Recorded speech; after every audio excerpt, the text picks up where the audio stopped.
Hello students. तो जैसा कि अपन क्लास 12 की प्रश्नावली कर रहे थे, तीसरी आव्यूह, और अपन ने लास्ट क्लास में प्रश्नावली 3.2 जो चल रही थी उसके क्वेश्चन कर लिए थे 15 पूरे। आज अपन क्वेश्चन स्टार्ट करने वाले हैं प्रश्न 16 से। अगर आपने लास्ट क्लास नहीं देखी है तो आप वो देख सकते हैं, जिसमें अगर आपको कुछ क्वेश्चन में डाउटफुल हो तो। क्वेश्चन 16 से करने वाले हैं। यहाँ पर अपन को कुछ फॉर्मूले दे रखे हैं, उनको हल करने हैं। बिल्कुल सिंपल विधि से करेंगे। अपन को जो मैंने अगर जिसने मेरी पिछली वाली क्लास देखी है उसको पता है कि अगर अपन को ए स्क्वायर ए क्यूब वगैरह दे रखे होते हैं तो उनका हल किस प्रकार से किया जाता है, क्योंकि लास्ट क्लास में ऐसे क्वेश्चन आ रखे हैं। आज की क्लास में जो क्वेश्चन 16 चल रहा है अपन उसमें इसी चीज को हल करेंगे। बिल्कुल सिंपल विधि से हल करेंगे। एक एक करके क्वेश्चन को आराम से एक एक करके अपन समझते हैं कि क्वेश्चन दिया हुआ क्या है। प्रश्न 16 मुझे ये दिया हुआ है कि एक मैट्रिक्स है मेरे पास ए, ठीक है ना। उस मैट्रिक्स में अपन को ए क्यूब ए स्क्वायर निकालना है। अपन को आई पता होना चाहिए। आई क्या है? यहाँ पर इकाई मैट्रिक्स है जिसमें विकर्ण के रूप में सारे अवयव क्या होते हैं? एक एक होते हैं। तो ए क्यूब ए स्क्वायर सारे निकाल के इस सूत्र में रखने हैं और सिद्ध करना है कि उन सबको जब मैं सॉल्व करूं तो उत्तर कितना आना चाहिए? 0। तो ये सॉल्व करना है। 0 मतलब जीरो मैट्रिक्स है, याद रखना। ये जीरो नहीं है केवल, ये जीरो मैट्रिक्स है। उसके लिए अपन को ए स्क्वायर चाहिए, ए क्यूब चाहिए, तो पहले वो निकालते हैं। वो निकालने के बाद में मैं उसको साइड पे लिख दूंगा, फिर वो वापस सारा का सारा सॉल्व करना पड़ेगा क्योंकि बोर्ड पे सारा आएगा नहीं। तो चलिए अपन करते हैं सॉल्व। सबसे पहले मुझे ए स्क्वायर निकालना है, और ए स्क्वायर का मतलब होता है ए इंटू ए, मतलब किसी चीज को कितनी बार गुणा करना है मुझे? 2 बार। तो मैं लिख देता हूं 2 बार इसको। 1 0 2 0 2 1 2 0 3। इसको किससे गुणा करना है? इसी चीज से। 1 0 2 0 2 1 2 0 3। गुणा करने के लिए मैंने सिंपल विधि बताई थी कि अपन को जब पंक्तियों को किससे गुणा करना होता है? लगातार स्तंभों से। पहली पंक्ति को तीनों स्तंभों से, दूसरी पंक्ति को तीनों स्तंभों से, तीसरी पंक्ति को तीनों स्तंभों से गुणा करना होता है एक एक करके। उसमें अपन अवयवों को ऊपर ऐसे हाथ रख के सीधे सीधे सॉल्व करेंगे। जैसे मान लो मुझे पहली पंक्ति है, उसको तीनों स्तंभों से गुणा करना है, तो ये पहला स्तंभ है मेरा। ये गुणा करते हैं और गुणा करके सीधा लिखेंगे। पूरा एक एक करके टॉपिक नहीं लिखेंगे, सीधा क्या गुणा आता है वो लिखेंगे। जोड़ेंगे कैसे? गुणा करके देखो। एक एकम एक, 0 को 0 से गुणा किया 0, 2 दूना 4, 1 0 और 4, 1 0 और 4 को मिलाएंगे तो बनेगा 5। 1 प्लस 0 1, 1 में 4 जोड़ूंगा तो 5। ऐसे ही अपन को पहली पंक्ति को किससे गुणा करने हैं? दूसरे स्तंभ से। ये 0, ये 0 और ये भी 0, तीनों 0, तो उत्तर भी आया 0। ठीक है। तीसरा पंक्ति पहली रहेगी क्योंकि पहली पंक्ति में पहली पंक्ति काम आती है इसकी।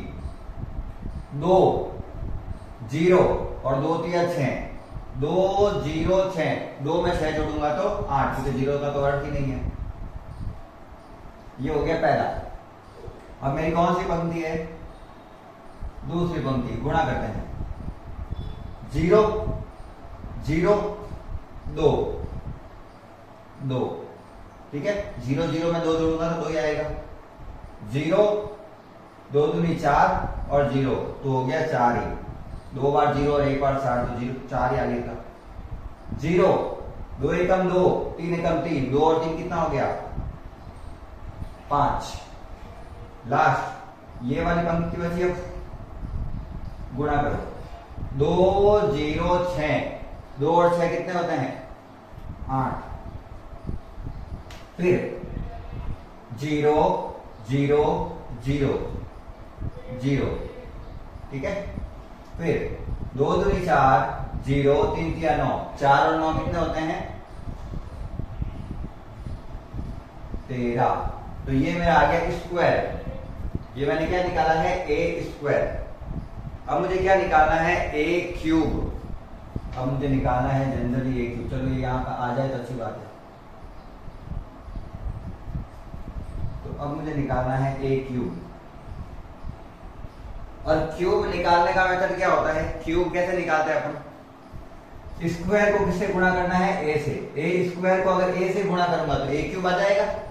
तो ए स्क्वायर मतलब ए इंटू ए स्क्वायर लिखो, चाहे ए स्क्वायर इंटू ए लिखो, दोनों में सेम उत्तर आएगा। तो पहले चलो मैं ये लिख देता हूं 5 0 8 2 4 5 8 0 13। यह है ए स्क्वायर। ए स्क्वायर को किससे गुणा करना है? ए से। 1 0 2 0 2 1 और 2 0 3।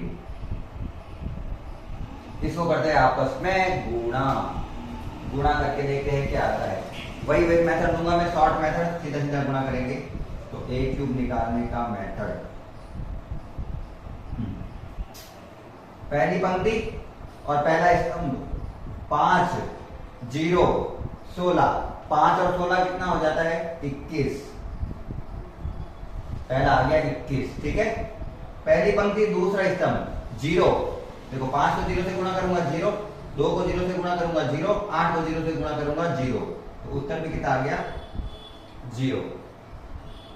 5 दूनी 10, 0, 8 या 24, 24 और 10 हो जाता है 34। दूसरी पंक्ति पहला स्तंभ 2 0 10, 2 और 10 हो गया 12। सेकंड पंक्ति यही और स्तंभ ये वाला 0 8 0 8 0 8 0 8 होगा। 2 दूनी 4, 4 एकम 4, 3 पंजे 15, 4 4 15। 15 में 8 जोड़ेंगे तो आएगा मेरे पास में 23। लास्ट पंक्ति पहला स्तंभ दूसरा स्तंभ तीसरा स्तंभ करते हैं 8 0 26। 26 में 8 जोड़ूंगा तो आएगा 34। 26 में 8 जोड़ूंगा तो आएगा 34। 0 0 0 8 दूनी 16, 0 और 39। 39 और 16 कितने होते हैं? 39 और 16 55। ठीक है, तो यहां तक हो गया अपन का। जो जो मुझे चाहिए था, मेरे पास ए आ गया, मेरे पास ए स्क्वायर आ गया, मेरे पास ए क्यूब आ गया, और आई जो दिया हुआ है, आई का मतलब होता है इकाई मैट्रिक, तो उसको मैं यहाँ पे पड़ोस में ही लिख देता हूं। आई का अर्थ है, क्योंकि वहां पे अपन का पूरा आंसर आएगा 1 0 0 0 1 0 0 0 1। ठीक है, इकाई मैट्रिक्स का अर्थ है ये। अब मेरे पास सारी चीजें हैं जो मुझे सूत्र में चाहिए, और उसको मुझे क्या करना है? प्रूव करना है। लेफ्ट हैंड साइड के मान को किसके बराबर करना है? राइट हैंड साइड के, मतलब उत्तर 0 लाना है। तो मैंने लिखा लेफ्ट हैंड साइड से, लेफ्ट हैंड साइड से।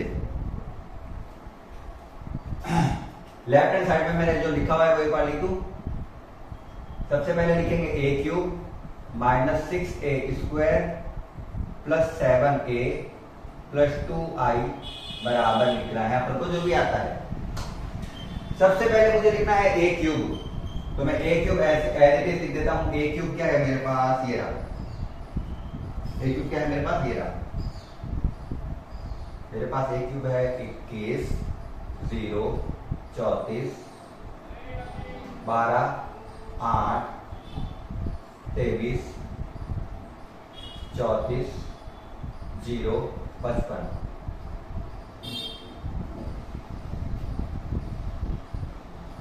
माइनस का माइनस। अब मुझे लिखना है 6a स्क्वायर, मतलब ए स्क्वायर को, जो ए स्क्वायर जो मैट्रिक्स है उसको किससे गुणा करके लिखना है? 6 से। और जब किसी मैट्रिक्स को संख्या से गुणा करते हैं तो उसके सारे अवयव उस संख्या से गुणा होते हैं। सभी अवयव मतलब इसके सारे के सारे अवयव को किससे गुणा करना होगा? 6 से। तो मैं सीधा गुणा करके लिख रहा हूं, देखना, सीधा गुणा करके 6 पंजे 30, 0 का 0, 8 छंग 48, 6 दूनी 12, 6 चौके 24, 6 पंजे 30, 6 आठे 48, 0, 13 छिंग 78। ठीक है, 6 को ए से स्क्वायर से गुणा करके लिखा, ये आ गया ए स्क्वायर का क्या था, ये इसको सारे अवयवों को किससे गुणा किया, 6 से, और मैंने लिखा यहाँ पर, इतना क्लियर। उसके बाद मैं प्लस 7a, प्लस 7 को a के सारे अवयवों से गुणा करना है, a के सारे अवयवों से गुणा करके लिखना है, तो गुणा करके लिखो सीधा ही 7 से गुणा करना है, 7 0 14 0 14 7 14 0 21। ये मैंने a के सभी अवयवों को किससे गुणा करके लिखा है, 7 से गुणा करके लिखा है। प्लस 2i, मतलब i के अवयवों को किससे गुणा करना है, 2 से। i कहां है, अभी मैंने बताया इकाई मैट्रिक्स है ये, 2 0 0 0 2 0 0 0 2, और बस इन सबको हल करके अपन को क्या निकालना है, उत्तर निकालना है। ये क्या इससे उत्तर 0 आ रहा है, देखते हैं, जोड़ते हैं। 21 में से 30 गया, 30 में से 21 जाता है तो 9, लेकिन माइनस का 30 है तो यहाँ पे माइनस का 9 आया। माइनस के 9 में 7 जोड़ो, माइनस के 9 में 7 जोड़ूंगा तो हो जाएगा माइनस का 2, माइनस के 2 प्लस 2 हो गया 0। तो पहला अवयव क्या आया मेरे पास, 0। अगर आपको नहीं पता चला है तो ये देख लो, ये चीज है 21 माइनस 30 प्लस 7 प्लस 2, ठीक है ना। 21 और 7 होते हैं 29, 29 और 2 होते हैं 29, 21 और 7 होते हैं 28, 28 और 2 होता है 30, प्लस के 30 में से माइनस का 30 गया तो 0। तो आप थोड़ा सा कैलकुलेशन शॉर्ट में करना थोड़ा बेटर रहेगा। 0 0 0 0, यू भी 0 ही हो गया ये तो, ना कोई जोड़ना ना कोई घटाना। 34 में से 48 गया, मतलब कुल मिला के 48 में से 34 जाएगा तो बचेगा माइनस का 18, क्योंकि 48 है वो माइनस का है, बड़ी संख्या माइनस की है। माइनस का 18 और प्लस का 14 हो गया माइनस का 4, तो मेरे कहीं पर गड़बड़ आ गई, वापस देखता हूं। 34 में से 48 गया तो बचा मेरे पास में, सॉरी 34 में से 48 गया तो मेरे पास बचा 14 बचा मेरे पास, ठीक है ना। 14 माइनस का 14 और प्लस का 14 हो गया 0, बाय मिस्टेकन। आंसर सही है अपन का, लिखा हुआ सही है, कैलकुलेशन में लास्ट में थोड़ा हो गया तो अपन को कैलकुलेशन डबल मार्क कर देंगे, क्योंकि उत्तर तो क्या आना चाहिए, 0 आना चाहिए। 12 में से 12 गए, 0 0 0, कितना आया 0। कैलकुलेशन में कुछ गड़बड़ आती है तो अपन वापस सही कर देंगे, वैसे अपन की कुछ गड़बड़ होगी नहीं, मुझे पता है। 8 में से 24 गया, माइनस का 16 आएगा, क्योंकि 24 में से 8 जाएगा तो 16 बचेगा, और वो भी किसका, माइनस का, क्योंकि माइनस की संख्या बड़ी है। माइनस का 16 और प्लस का 14, माइनस का 2, माइनस का 2 और प्लस का 2 0। और अगर दूसरी कंडीशन देखनी है तो इसको इसको इसको तीनों को जोड़ो और जो संख्या आती है उसको इसमें से घटा दो, ठीक है ना, तो वो और इजी होगा, क्योंकि ये भी प्लस का है, ये भी प्लस का है और ये भी प्लस का है। करके बताता हूं, देखो 23 और 7, 23 और 7 होते हैं 30, 30 और 0 30 ही होगा, 30 में से 30 गया तो 0। इधर वापस घटाऊं, देखो 34 में मैं 14 जोड़ूंगा तो आ जाएगा मेरे पास 48, 48 में 0 जोड़ूंगा तो 48 ही होगा, और 48 में से 48 चला गया 0 0 0 0 0, सब 0 है। 55 में जब मैं 21 जोड़ता हूं तो आ जाएगा मेरे पास 76, 76 में 2 जोड़ता हूं तो आ जाएगा 78, और 78 में से 78 गया तो 0, खत्म हो गया। आगे अपन के उत्तर 0 0 0 0 0 0 0 0 0, खत्म। तो इस प्रकार से अपन के मैट्रिक्स जो अपन सॉल्व कर रहे हैं, गुणा भाग कर रहे हैं, उसकी कैलकुलेशन अच्छी होनी चाहिए। क्वेश्चन में ज्यादा कुछ हार्ड नहीं है, जो दिया हुआ है उसमें मैट्रिक्स से संख्या गुणा कर करके उनको जोड़ो घटाओ और उत्तर आ जाता है, लिखना है। और अपन को लिखना नहीं होता है, सबको जोड़ जोड़ के घटा घटा के सीधा उत्तर ही लिखना होता है, ठीक है। छाप लो, स्क्रीनशॉट ले लो। चलिए प्रश्न नंबर 17 बिल्कुल सिंपल सा प्रश्न है। समीकरण दे रखी है, के का मान निकालना है। यहाँ पर अपन को जो समीकरण दे रखी है उससे अपन को के का मान ज्ञात करना है। कुल मिला के ये क्वेश्चन है कि एक मैट्रिक्स दे रखा है ए 2/2 का, 2x2 का, पंक्तियां भी 2 और स्तंभ भी 2, उसका इकाई मैट्रिक्स है अपन का ये। अपन को एक समीकरण दे रखी है कि एक समीकरण है a² बराबर ka - 2i है। यहाँ पे k कोई अवयव है, कोई सॉरी a कोई संख्या है या फिर अवयव है। बेसिकली अवयव और संख्या एक ही चीज होती है। a के अंदर नहीं है, वो a के बाहर की संख्या से गुणा किया हुआ है, मतलब a के सभी अवयवों से वो गुणा हो रहा है। तो यहाँ पर k क्या होना चाहिए, तो k का मान अपन को ज्ञात करना है। उसके लिए अपन को समीकरण को हल करना होगा, और समीकरण को हल करने के लिए a और i तो है मेरे पास, मुझे क्या चाहिए a², और मुझे a² निकालना है। सिंपल सी चीज है। तो सबसे पहले मैं a² कैसे निकालूंगा, जैसे कि अभी मैंने कहा था a² का मतलब होता है a इंटू a को a से गुणा करेंगे तो a² आता है। ये सब मैंने आगे लिखवा रखे हैं, इसलिए मैं शॉर्ट में करवा रहा हूँ। 3 - 2। आप अगर कोई वीडियो देखते हैं तो उसको प्लेलिस्ट के अकॉर्डिंग देखा कीजिए, ताकि आपको समझ में इजीली आएगा। अगर आपको केवल एक क्वेश्चन देखना है तो अलग बात है। 3 - 2 4 - 2। ये मुझे इसी मैं a को a से गुणा करूंगा तो मेरे को a² मिलेगा। वो देखते हैं क्या आता है। a² बराबर गुणा करते हैं पंक्तियों को स्तंभों से।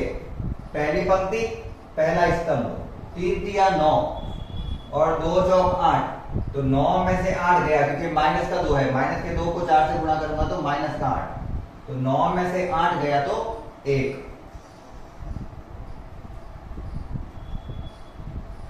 आप करके भी देख सकते हो, ठीक है। 3 × 9 2 माइनस का 2 × 4 हो गया माइनस का 8, तो उत्तर आएगा 1। ये कैलकुलेशन है, आपको नॉर्मल कैलकुलेशन आनी चाहिए। पहली पंक्ति दूसरा स्तंभ 3 को 2 -2 से गुणा किया माइनस का 6, माइनस के 2 को माइनस के 2 से गुणा किया प्लस का 4, क्योंकि माइनस माइनस हो गया प्लस का 4। माइनस के 6 में से 4 सॉरी माइनस 6 और प्लस 4 हो जाता है माइनस का 2। दूसरी पंक्ति पहला स्तंभ 3 × 12, 12 में से 8 गए, 2 × 8, 12 में से 8 गए 4। यहाँ पे माइनस का तो है 4, माइनस का तो है 8 और प्लस का है 4, -8 + 4, उत्तर आएगा माइनस का 4। तो ये हो गया अपन का a²। अब अपन के पास क्वेश्चन के अकॉर्डिंग सारी चीजें दे रखी है। अपन के पास क्वेश्चन के अकॉर्डिंग सारी चीजें दे रखी है, अपन को निकालना है केवल आंसर। तो अपन लिखेंगे चूंकि a² बराबर है ka - 2i के, a² ये रहा, तो मैंने a² की जगह लिखा a²। एक थोड़ा इधर लिखते हैं, आएगा नहीं शायद। a² ये रहा 1 - 2 4 माइनस का 4 बराबर का बराबर।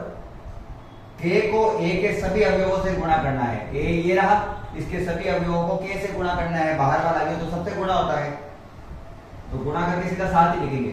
3k - 2k 4k -2k।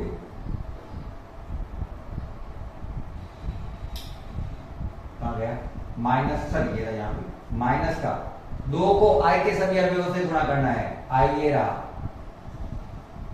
2 एकम 2, 0 का 0, 0 का 0, 2 एकम 2। इसको वापस लिखते हैं एज इट इज 1 - 2 4 -4 बराबर।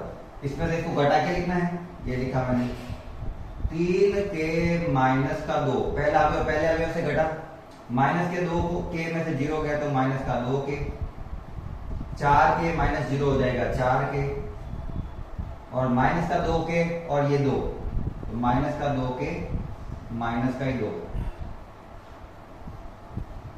मुझे k की कितनी समीकरणें मिली है 1 2 3 और 4। अगर मैं किसी भी अवयव को लूंगा ना किसी भी समीकरण को एक दूसरे के बराबर करूंगा तो उत्तर समान ही आएगा, उत्तर अलग अलग नहीं आएगा। मैं आपको कोई दो निकाल के बता देता हूं, बाकी सारे अपन ज्ञात नहीं करेंगे।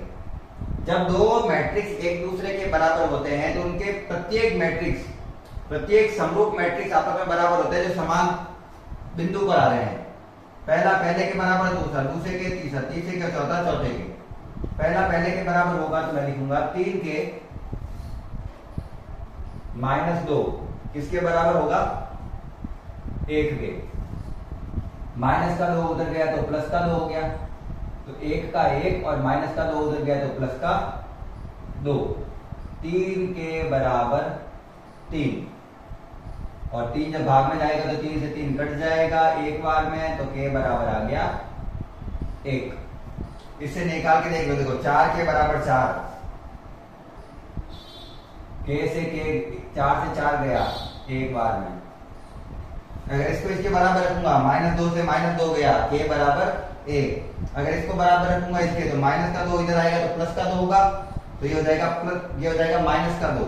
माइनस के 2 से माइनस का 2 गया तो भी 1।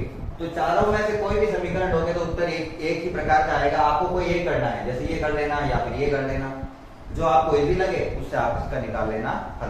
तो यहाँ पे के का मान है 1। स्क्रीनशॉट ले लो, और अगर प्रश्न समझ में आ गया हो तो लाइक कर देना। चलिए प्रश्न नंबर 18, और मैं बता देता हूं ये इस पूरी प्रश्नावली का सबसे इंपॉर्टेंट और सबसे कैलकुलेटेड अच्छा क्वेश्चन है। सबसे ज्यादा अगर ये वाला क्वेश्चन आ रहा है मतलब आपको पूरी मैट्रिक्स आ रही है, ये समझ लेना, ठीक है ना। इसमें ट्रिग्नोमेट्री के फॉर्मूले भी काम आ जाएंगे। मैट्रिक्स में जो जो अपन को करना है वो सारी की सारी प्रोसेस है वो यहाँ पर काम आने वाले हैं। कुल मिला के ट्रिग्नोमेट्री वाला प्रश्न है, त्रिकोणमिति का प्रश्न है जिसमें साइन कॉस वगैरह आते हैं। और जिस प्रश्न में साइन कॉस आ रहा है समझ लेना वो प्रश्न आपके लिए इंपॉर्टेंट ही रहने वाला है, क्योंकि मैथमेटिक्स में जहां तक मैंने देखा है सबसे ज्यादा ट्रिग्नोमेट्री के अकॉर्डिंग क्वेश्चन ही पूछे जाते हैं। चलिए अपन को प्रश्न क्या दिया हुआ है, एक मैट्रिक्स है A जिसका मान है 0 - tan α/2, tan α/2 और 0, ये चार अवयव दे रखे हैं। हमको ये सिद्ध करना है कि I + A का जो मान आता है वो किसके बराबर आएगा? I - A का जो मैट्रिक्स निकलेगा उसको इससे गुणा करने पर जो उत्तर आएगा वो दोनों आपस में क्या होंगे? बराबर होंगे। तो कुल मिला के अपन को राइट हैंड साइड भी निकालना है और लेफ्ट हैंड साइड भी निकालना है और देखना है फाइनल उत्तर क्या आता है। तो इसके लिए अपन को क्या करना पड़ेगा? अपन को पहले I + A निकालेंगे लेफ्ट हैंड साइड, और फिर राइट हैंड साइड के लिए पहले इसको सॉल्व करके पूरा लेफ्ट हैंड साइड निकालेंगे। चलिए कैसे करेंगे अच्छे से देखते हैं। सबसे पहले मैं निकालता हूं लेफ्ट हैंड साइड, और लेफ्ट हैंड साइड में मुझे दे रखा है I + A। अच्छा I क्या लिखेंगे इसके लिए? I हमेशा जो मैट्रिक्स होता है वो उस मैट्रिक्स के बराबर होता है जो अपन को दिया हुआ है, क्योंकि जोड़ने और घटाने और गुणा करने में वही काम आता है, ठीक है ना। तो ये कितने बाय कितने का है? 2/2 का है, मतलब 2 × 2 का है। तो मुझे भी इकाई मैट्रिक्स में कितने का लिखना पड़ेगा? 2 × 2 का। 1 0 0 1। मैं जोड़ना है मुझे A, ये वाली चीज 0 माइनस का tan α/2 प्लस का tan α/2 और 0। इसमें ये जोड़ना है। जोड़ो सिंपल सा चीज है, इसमें जोड़ने में ऐसा कुछ है नहीं, सिंपल से दिख रहा है मुझे।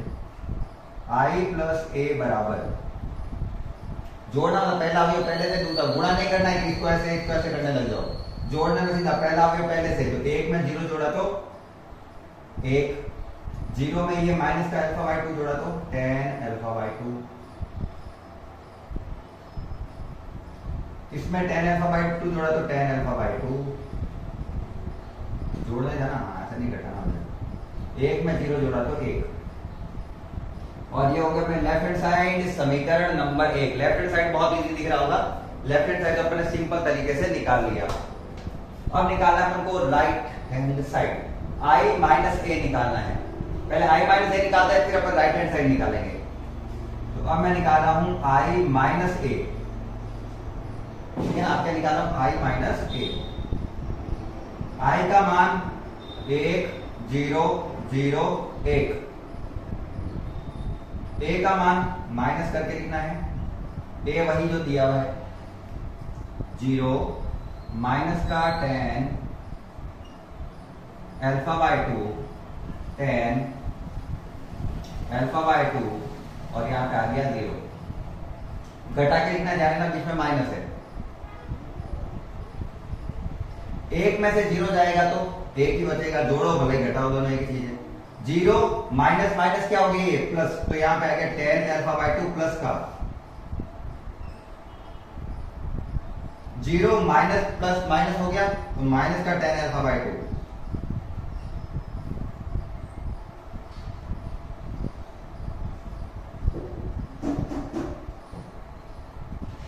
एक में से 0 जाएगा तो 1,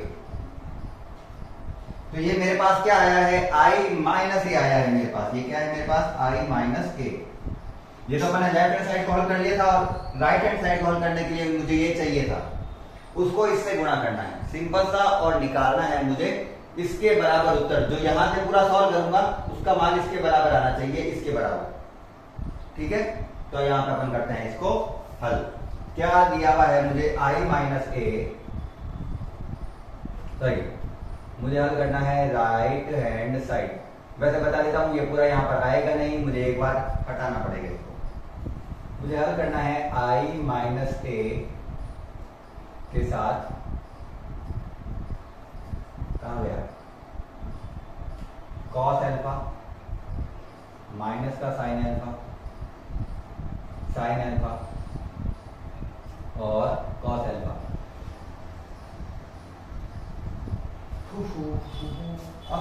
अब खुलेंगे इनके सूत्र, और सूत्र जब खोलेंगे तो उसको मान के अपन थोड़ा सिंपल करके करेंगे। अगर आपके स्कूल में बड़ा बड़ा करा रखा है उतना बड़ा अपन को करने की आवश्यकता होती नहीं। i माइनस ए, सबसे पहले तो i माइनस ए क्या है, ये वाला 1 tan अल्फा बाय 2 माइनस का tan अल्फा बाय 2 और यहाँ पे 1, ये तो बन गया क्या है i माइनस ए। अब मुझे cos और sin के भी फॉर्मूले खोलकर लिखने हैं, उसके लिए मैं आपको यहाँ पे दो फॉर्मूले लिखाता हूँ, आप चाहे तो चूकी करके लिख लेना। वहां पे ये ऐसे होता है जैसे मैं cos अल्फा का फॉर्मूला खोलना है मुझे, और उत्तर किस में चाहिए मुझे tan अल्फा बाय 2 के अकॉर्डिंग। तो cos को tan में चेंज करने का सीधा सा सूत्र होता है cos 2 थीटा बराबर होता है 1 minus tan square theta upon 1 plus tan square theta. ये किसका सूत्र है, cos 2 थीटा का। उसी प्रकार से sin 2 थीटा का सूत्र क्या होता है, tan के अंदर 2 tan theta upon 1 plus tan square theta. ये sin 2 थीटा का है, याद रखना ये tan 2 थीटा का नहीं है। tan 2 थीटा के लिए यहाँ पे बीच में माइनस आता है, मैंने क्या लगाया यहाँ पे प्लस, तो ये sin 2 थीटा का फॉर्मूला है, ये cos 2 थीटा का फॉर्मूला है। मुझे cos का फॉर्मूला इस तरीके से खोलना है और sin का फॉर्मूला है वो इस तरीके से खोलना है। मुझे जहां पे 2 थीटा दिया हुआ है वहां पे ओनली अल्फा लिखा हुआ है, और यहाँ पे भी जहां 2 थीटा दिया हुआ वहां पे ओनली क्या लिखा हुआ है, अल्फा। तो इसका आधा लिखा हुआ है, 2 थीटा का आधा लिखा हुआ है, थीटा मान लो अल्फा दिया हुआ है, तो इसका भी क्या करेंगे अपन आधा। तो जहां पे भी अल्फा लिखा हुआ वहां पे आ जाएगा अल्फा बटा 2। तो इसका सूत्र खोलते हैं सबका, इनका खोलते हैं सबका सूत्र। कैसे खोले तो यहाँ पे देखते हैं अच्छे से। cos का क्या था, 1 minus tan alpha by 2, 1 minus tan square alpha by 2 upon 1 plus tan square alpha by 2। ये मैंने किसको लिखा है, ये मैंने cos अल्फा का सूत्र खोल के लिखा है। उसी प्रकार से साइन का भी खोल के लिखना है, लेकिन उसके आगे क्या है माइनस, उसको होता है 2 tan alpha by 2, 2 tan alpha by 2।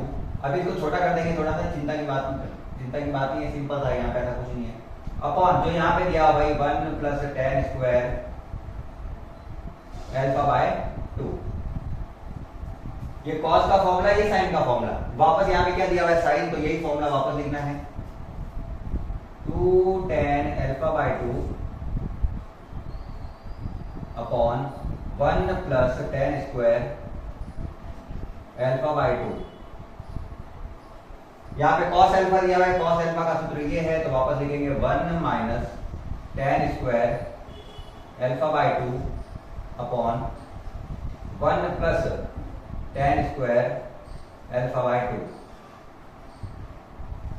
ठीक है, ये मैंने लिख दिया पूरा सूत्र।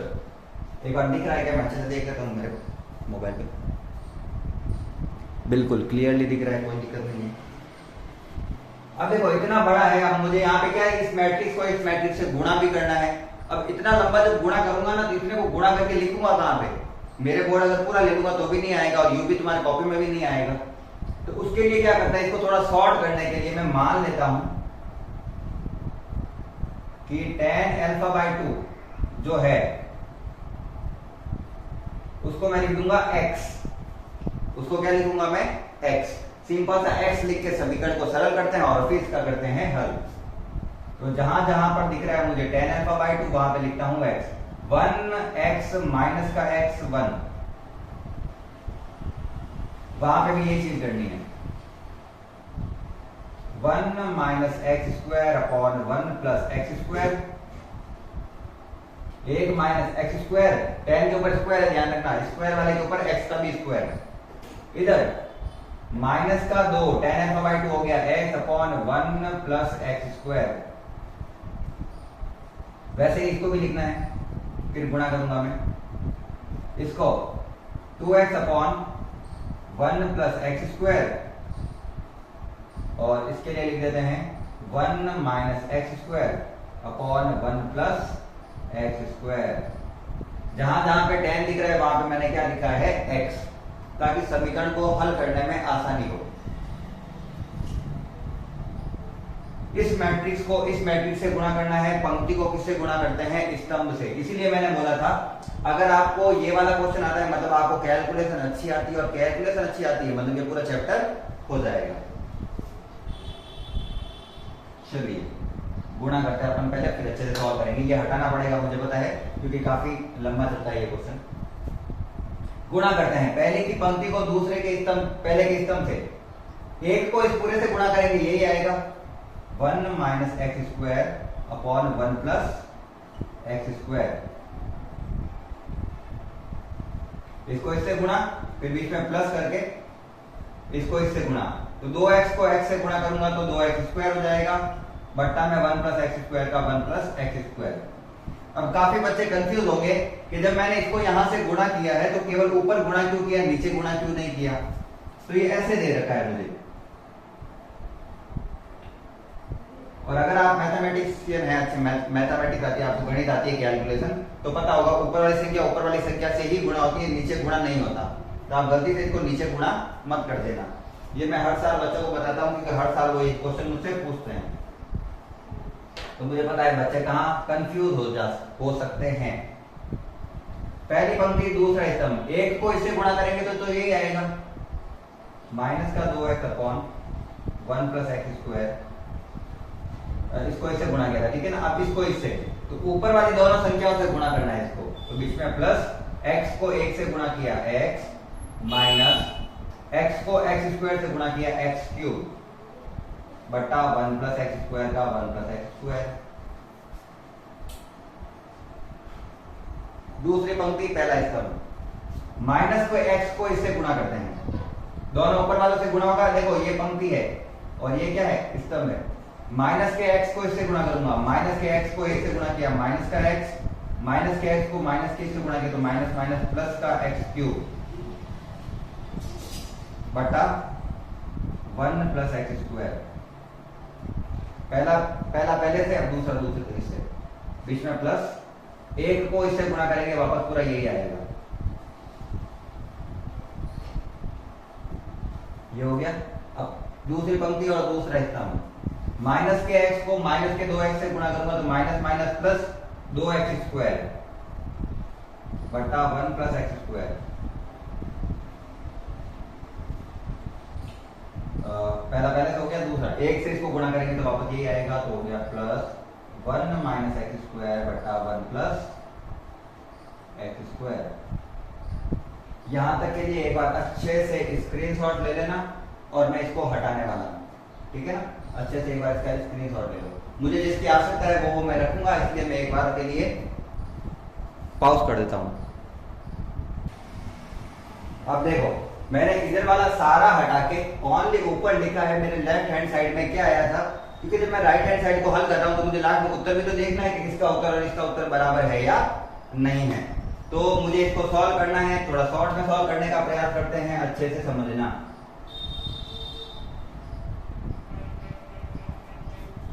इसका और इसका लेना पड़ेगा अपन को एलसीएम, और एलसीएम में देखो संख्या सेम है, 1 प्लस एक्स स्क्वायर और 1 प्लस एक्स स्क्वायर, तो एलसीएम भी वही आएगा। नीचे वाली संख्या सेम तो ऊपर वाली संख्या भी सेम, तो मेरे पास आ गया 1 minus x square plus 2 x square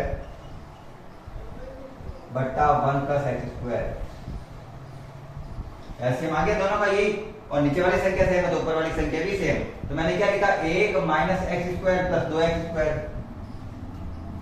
इसके भी नीचे वाली संख्या में वही है 1 प्लस एक्स स्क्वायर, कोई दिक्कत है ही नहीं यहाँ पे। इसके भी तो यही है, इसके भी बट्टा में वही है 1 प्लस एक्स, बट्टा में तो वही है, इसके भी 1 प्लस एक्स स्क्वायर। नीचे वाली संख्या सेम तो ऊपर वाली भी सेम, तो मैं लिख देता हूं माइनस का 2x plus x minus x cube. ठीक, इसको सबके एलसीएम में वही है तो कोई दिक्कत की बात नहीं है, सबके 1 प्लस एक्स स्क्वायर है, ठीक है ना। इन दोनों का एलसीएम लूंगा तो 1 प्लस एक्स स्क्वायर आएगा, ऊपर वाली संख्या रहेगी सेम, तो माइनस का x plus x cube plus 2x, उसके भी सेम ही रहेगा सारी की सारी चीजें, तो बट्टा वाली संख्या होगी 1 प्लस एक्स स्क्वायर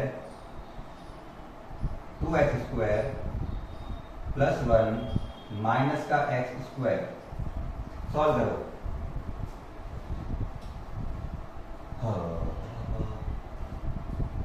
देखो, दो एक का एक, 2x स्क्वायर में से x स्क्वायर गया तो बचा x स्क्वायर, बट्टा में पहले से ही क्या रहा है 1 प्लस एक्स स्क्वायर। इसमें माइनस के 2x में से x गया तो माइनस का x बचेगा, और x की माइनस के एक्स क्यूब का माइनस का एक्स क्यूब।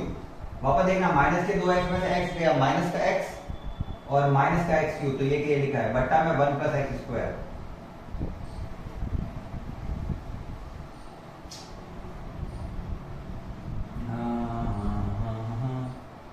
माइनस का x और प्लस का 2x, 2x में से x गया तो x प्लस का एक्स क्यूब का प्लस का एक्स क्यूब बटा 1 प्लस एक्स स्क्वायर का 1 प्लस एक्स स्क्वायर।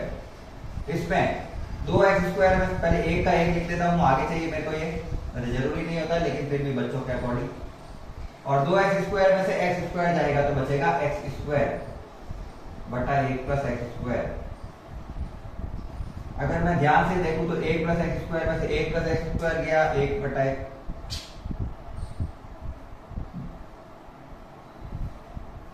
क्या बचा इधर 1 पूरा गया। इधर दोनों में माइनस का x कॉमन ले लूं, अगर इन दोनों में माइनस का x कॉमन ले लूं तो बचेगा क्या, माइनस का x कॉमन आ गया प्लस का 1 और माइनस का x चला गया तो आ जाएगा प्लस का एक्स क्यूब, यही बचेगा। दोनों में एक एक x कॉमन ले लिया तो एक एक कम हो गया तो वहां पे वो बचेगा।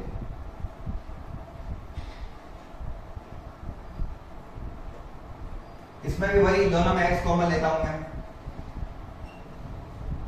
तो बचा 1 प्लस एक्स स्क्वायर, नीचे बटा में वही 1 प्लस एक्स स्क्वायर, और यहां पे तो पूरा ही कट गया तो आ गया 1। ठीक है, लास्ट स्टेप अपन का, इससे ये कट गया, इससे ये कट गया, अब क्या क्या बचा है, 1 माइनस एक्स, एक्स और 1, क्या बचा है मेरे पास 1 माइनस एक्स, एक्स और 1। अब मुझे x में तो उत्तर नहीं चाहिए, तो मैंने x किसको माना था, tan अल्फा बाई 2 को, तो वहां पे वापस क्या रखूंगा मैं, tan अल्फा बाई 2, तो रख दो 1 की जगह 1 माइनस का माइनस, x की जगह tan अल्फा बाई 2,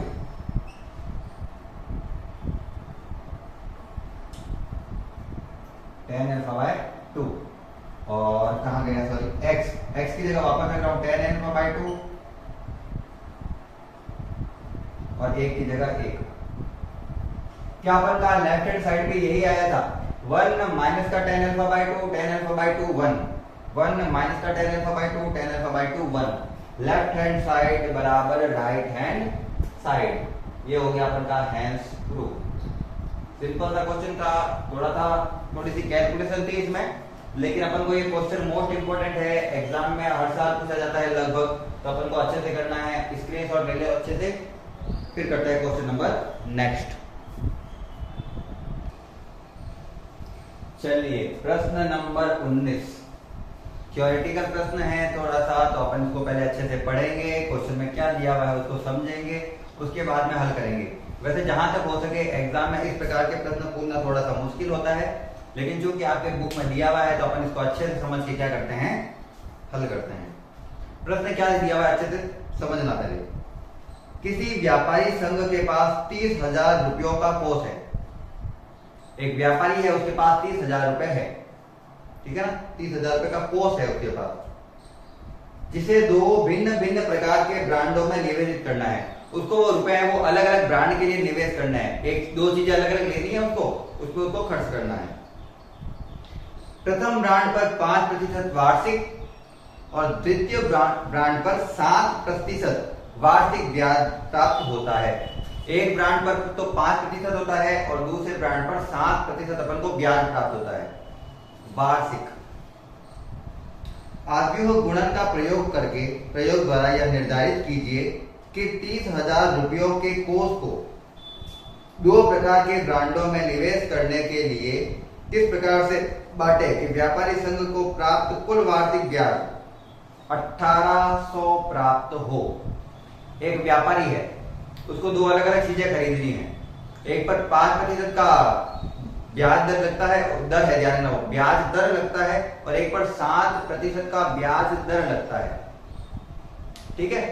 अब उसने उसके ऊपर निवेश कर दिया, दोनों के ऊपर निवेश कर दिया, मान लेते हैं एक x है तो एक 30,000 माइनस x होगा, रुपए की बात कर रहा हूं मैं, अभी लिखेंगे अपन सारा। और अंतिम जो ब्याज है वो उसको प्राप्त कितना होता है, 1800 अगर प्राप्त हो रहा है तो इसको आव्यूह द्वारा कैलकुलेट कीजिए। दिया हुआ क्या है वो समझते हैं। माना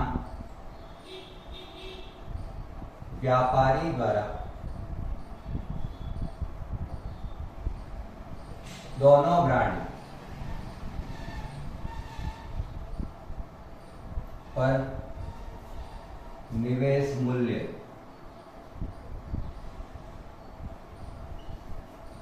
है x, निवेश मूल्य है क्या क्या है, एक का है x और दूसरे का है 30,000 माइनस x। कहने का अर्थ है कि अगर एक पर 10,000 रुपए खर्च करेगा तो दूसरे पर 20,000 खर्च करेगा, क्योंकि टोटल उसके पास कितना है 30,000। तो एक के मूल्य अगर 10,000 है तो बाकी बचे हुए किस पे खर्च करेगा, दूसरे पर। तो एक पे अगर x खर्च किया है तो बाकी पर कितने खर्च करेगा, जो 30,000 में से इसको घटाने पर जो रुपए आएंगे बचेंगे वो दूसरे पर खर्च करेगा। तो एक अगर x है, एक का मूल्य अगर x है तो दूसरे का क्या होता है, माइनस 30,000 माइनस x होता है। ऐसा कोई भी चीज होती है उसका मूल्य यही होता है, ठीक है ना, 2 चीजों के लिए। अब ये कह रहा है इसके लिए ब्याज कितना है, 18,000 है, 1800 है, 1800 है, तो अपन को ज्ञात करना है। तो ब्याज बराबर क्या होता है,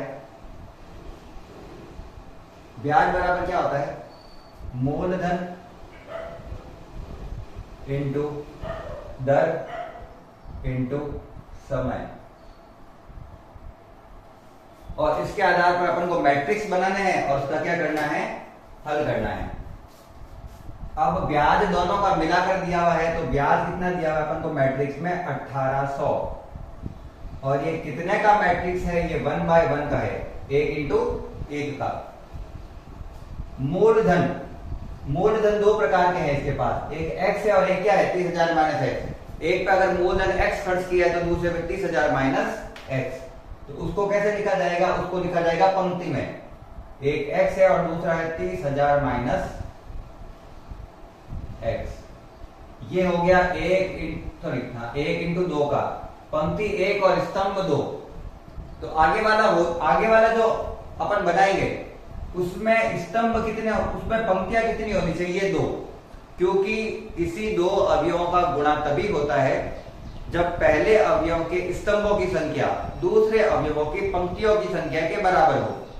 दर अपन को क्या दे रखी है? पहले की 5% और दूसरे की 7%। तो 5% को क्या लिखा जाएगा? 5/100। पता होगा आपको 5% लिखा हुआ है इधर, तो इसका मतलब होता है 5 तो 5 ही है, और प्रतिशत का मतलब होता है 1/100। तो 5 बटा क्या आ गया? 100। तो ये लिखा है मैंने 5/100, और दूसरा हो गया 7/100। इसमें पंक्ति की संख्या 2 और स्तंभों की संख्या 1, और जब इन दोनों को गुणा करेंगे तो उसका जो रिजल्ट आएगा वो कितने का आएगा? 1 × 1 का, इसकी पंक्ति और इसके स्तंभ के बराबर। तो समय कितना लग रहा है? 1 साल की बात कर रहे हैं वो, तो 1 साल के लिए यहाँ पे क्या लिखूंगा मैं? 1। और ये कितने का मैट्रिक्स है? 1 × 1। तो अपन को इसको सजाना भी आना चाहिए, लिखने का तरीका भी पता होना चाहिए कि अपन को मैट्रिक्स किस प्रकार से लिखने होते हैं। पहले के जो पंक्ति स्तंभ है वो दूसरे के स्तंभ के बराबर होनी चाहिए। पहले के मैट्रिक्स के जो स्तंभ है वो दूसरे मैट्रिक्स की पंक्तियों के बराबर होने चाहिए। उत्तर पहली पंक्ति और दूसरे स्तंभ के बराबर आता है। अगला मैट्रिक्स भी उतने का ही होना चाहिए, 1 × 1 का। चलिए सॉल्व करते हैं। ये तो 1800 ही है, ये तो मैंने लिखी 1 × 1 और वापस नहीं लिखेंगे अपन।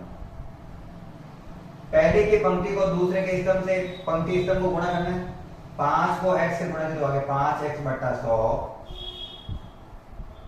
प्लस इसको इससे गुणा करूंगा तो आएगा मेरे 7 को इससे गुणा किया 21,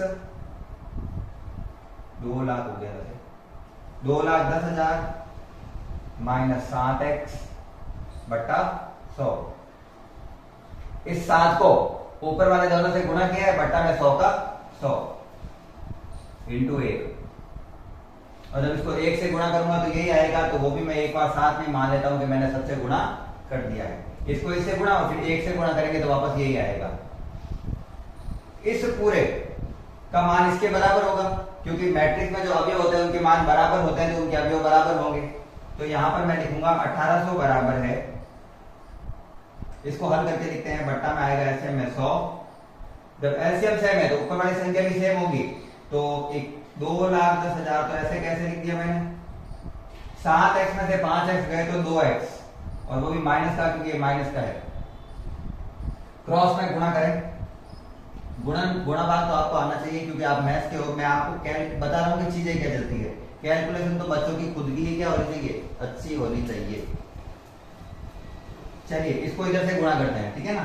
तो ये हो गया 1,80,000, ये हो गया 2,10,000 माइनस 2x माइनस का इधर लिया तो प्लस का हो गया 2x। ये 1,80,000 उधर लूंगा तो माइनस का 1,80,000, और 2,10,000 में से 1,80,000 हटाएंगे तो आएगा मेरे पास, देख लेते हैं, 0 0 0 0, 11 में से 8 गए 3, ठीक है, 30,000 बचा। x का मान निकालना है, 2 उधर भाग में जाएगा तो इसे काट देते हैं, 15,000। x का मान कितना है? 15,000। मतलब जो अपन के दोनों के मूल्य है वो 15,000 ही है। दोनों पे कितने कितने लगाए उसने? 15,000 लगाए हैं। ये इस टाइप के प्रश्न होते हैं, बिल्कुल मतलब वो थ्योरी वाले प्रश्न होते हैं, वो इस प्रकार से हल हुआ करते हैं। ज्यादातर एग्जाम में नहीं पूछे जाते हैं ये क्वेश्चन, इसलिए मैंने इसका एक सॉल्व कर दिया है, मैं इसका दूसरा सॉल्व नहीं कर पा रहा हूँ। वो आप एक बार ट्राई कर लेना, आपसे होता है तो लिखना ऐसा ही है। जैसे इसी प्रश्न में दिया हुआ है कि ब्याज अगर कितना हो जाए 2,000, तो 1800 की जगह 2,000 लिख देना, और जो उत्तर आता है इसका उत्तर बता देता हूं मैं क्या आएगा। यहाँ पे बचेगा 10,000, 5,000 है, x का मान 5,000 और 1 का 25,000। अगर यहाँ 1 का मान 5,000 है, 1 के ऊपर 5,000 लगाए हैं, तो दूसरे पर कितने लगाए होंगे? 25,000, तभी तो मिलाकर कितने हुए? 30,000 हुए। तो इस प्रकार से इसका हल है। मैंने तो यहाँ से सीधा ही बता दिया आपको, वही उत्तर आएगा उसका। चलिए स्क्रीनशॉट ले लीजिए इसका।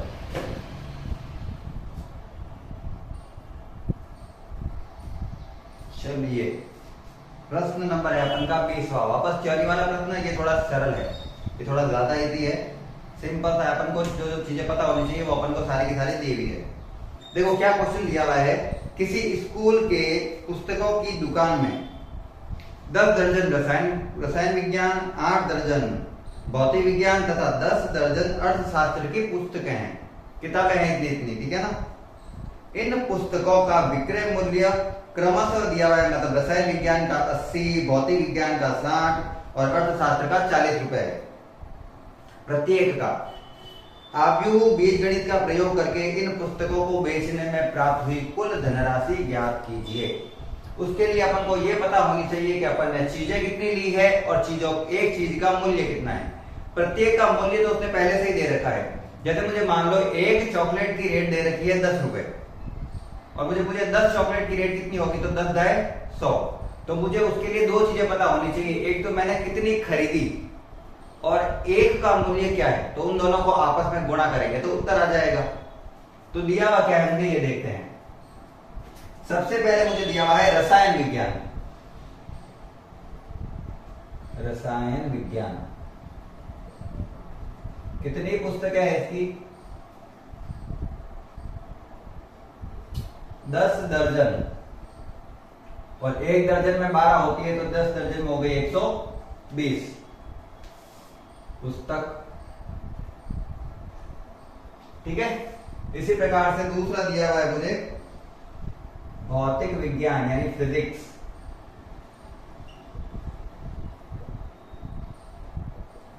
उसकी दे रखी है मुझे 8 दर्जन, तो 8 दाए 8 को 12 से गुणा किया तो 12 8 96।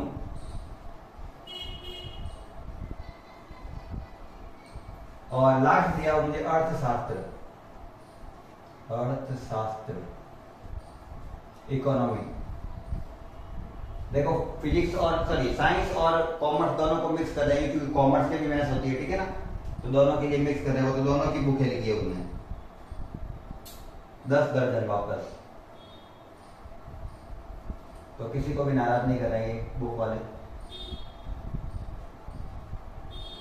तो कुल मिला के पुस्तकें तो अपनी है ये, ठीक है। और इनका जो मूल्य दे रखा है, इनका मूल्य क्रमशः दे रखा है मुझे 80,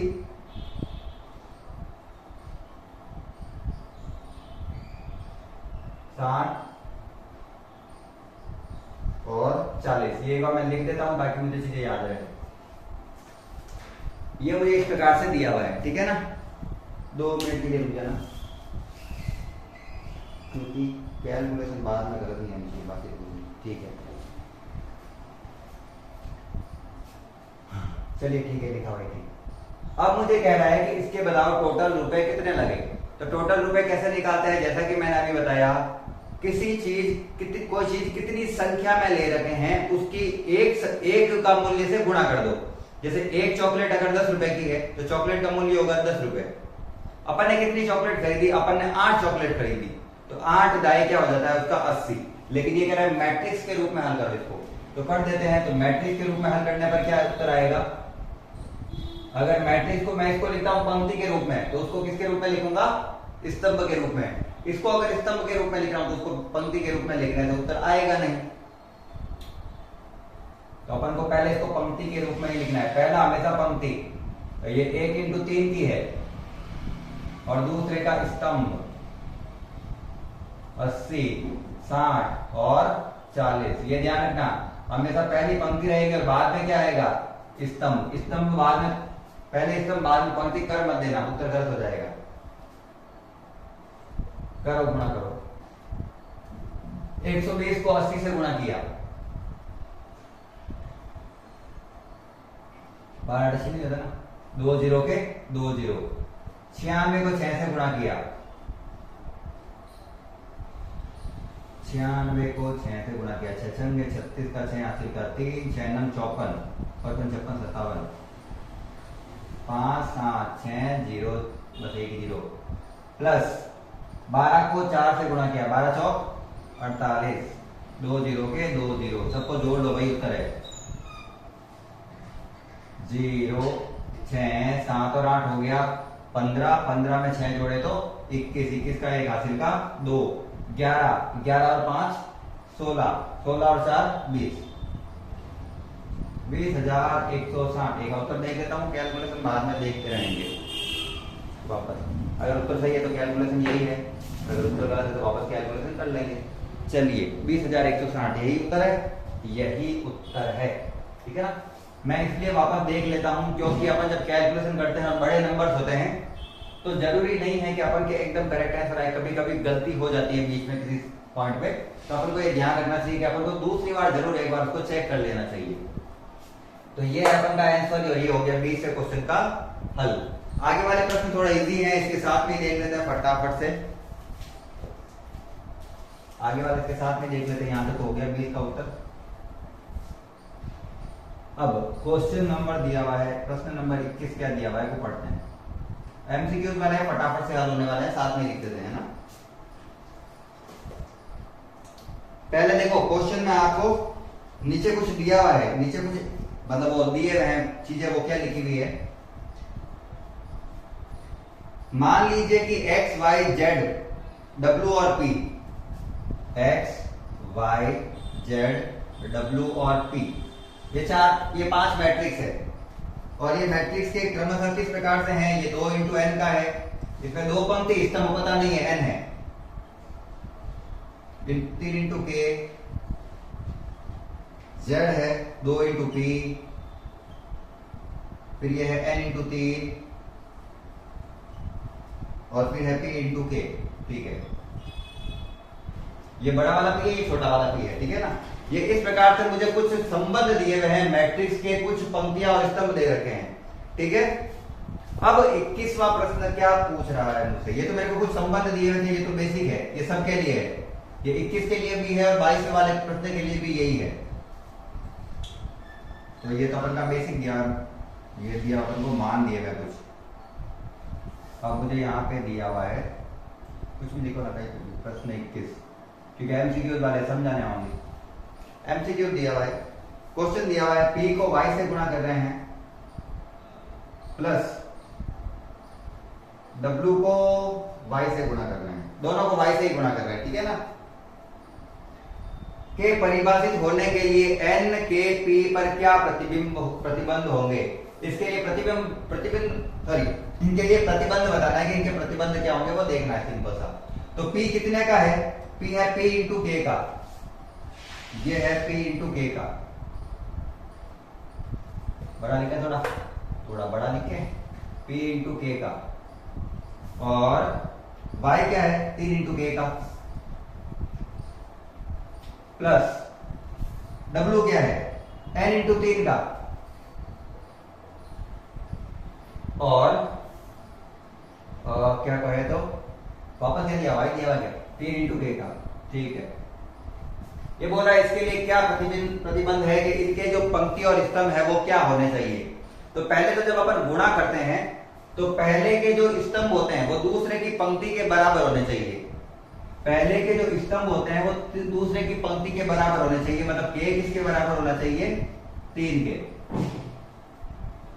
कहीं पे दिया हुआ ये के बराबर 3, बिल्कुल पहले में दे रखा है, तीसरे में दे रखा है, तो इन दोनों में से एक उत्तर होने वाला है, ठीक है ना। या तो पहला हो गया तीसरा, ऑप्शन के अकॉर्डिंग। इसका जो उत्तर आता है वो आता है p इंटू के का, तो इसका जो उत्तर आएगा वो आएगा p इंटू के का। ये बराबर तो होने चाहिए, लेकिन जो उत्तर आता है वो कितने का आएगा p इंटू के का, प्लस ये तो पहले से 3 इंटू 3 का दे रखा है, दोनों बराबर है, इसका उत्तर आएगा n इंटू के का। और दो मैट्रिक्स एक दूसरे से तभी जुड़ते हैं जब दोनों की पंक्तियां और दोनों के स्तंभ आपस में बराबर होते हैं। तो यहाँ पे P किसके बराबर होना चाहिए n के, और K तो बराबर ही होगा क्योंकि वो तो दोनों सेम ही है। तो P क्या बराबर होना चाहिए n के, तो K तो आना चाहिए 3 और P n के बराबर होना चाहिए। पहला ही है ऑप्शन नंबर ए, तो इसका ऑप्शन हो गया ए। समझ में आना चाहिए, अपन को तुक्के नहीं मारना चाहिए, और फिर ऐसा नहीं कि पीछे से देख लिया और उत्तर लिख लिए। अपन को प्रोसेस पता होना चाहिए कर क्या रहे हैं। प्रश्न नंबर 22 वापस बता देता हूं, अगर दो मैट्रिक्स गुणा कर रहे हैं तो पहले का स्तंभ दूसरे की पंक्ति के बराबर होना चाहिए, पहले का स्तंभ दूसरे की पंक्ति के बराबर होना चाहिए। तो पहला तो उत्तर आ गया ये, उत्तर आता है उसका p इंटू के रूप में, तो मैंने लिख दिया p इंटू के रूप में। इसका स्तंभ इसकी पंक्ति के बराबर ही है, ये n इंटू के बराबर उत्तर आएगा इसका। और तभी मैट्रिक्स आपस में जुड़ते हैं जब पहले का मैट्रिक्स, पहले की पंक्ति दूसरे की पंक्ति के और दूसरे का स्तंभ दूसरे के स्तंभ के, पहले का स्तंभ दूसरे के स्तंभ के बराबर हो। अब इसने कुछ दिया है, जैसे n बराबर p है, अगर वो कह रहा है n बराबर किसके हो, p के हो, तो 7x माइनस 5z की कोटि क्या होगी। x और z कहां है, x और z ये रहा, क्या ये x, मुझे इसका कोई मतलब नहीं है, 7 और 5 का कोई मतलब है नहीं। x और z से मतलब है अपन को, x की कोटि क्या दे रखी है 2 इंटू n, z की कोटि क्या दे रखी है 2 इंटू p। और कोई मैट्रिक्स तभी आपस में जुड़ते हैं या फिर घटते हैं जब पहले की पंक्ति के और पहले की पंक्ति दूसरे की पंक्ति के और पहले का स्तंभ दूसरे के स्तंभ के बराबर हो। n किसके बराबर होना चाहिए, p के। ये दिया हुआ है, तो क्या पूछ रहा है ये। अच्छा, इसका उत्तर क्या आएगा, उत्तर आ जाएगा इसका 2 इंटू n लिखो।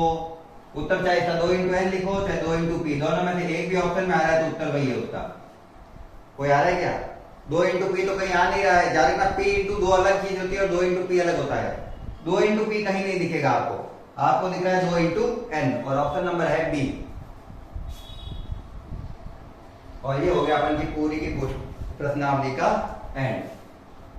तो अगर आपको प्रश्न सारे समझ में आ गए हैं, प्रश्न अच्छे लगे हो तो क्लास को लाइक कर देना है, साथ ही चैनल को सब्सक्राइब कर देना है और बेल आइकन को दबा देना है, ताकि आपको सारे के सारे जो भी वीडियो आते हैं उनका फटाफट से पता चल जाएगा और आपको अंत तक सारे के सारे चैप्टर है वो बिल्कुल सरल विधि से करवा दिए जाएंगे। आज की क्लास को अंत तक देखने के लिए धन्यवाद। राधे राधे।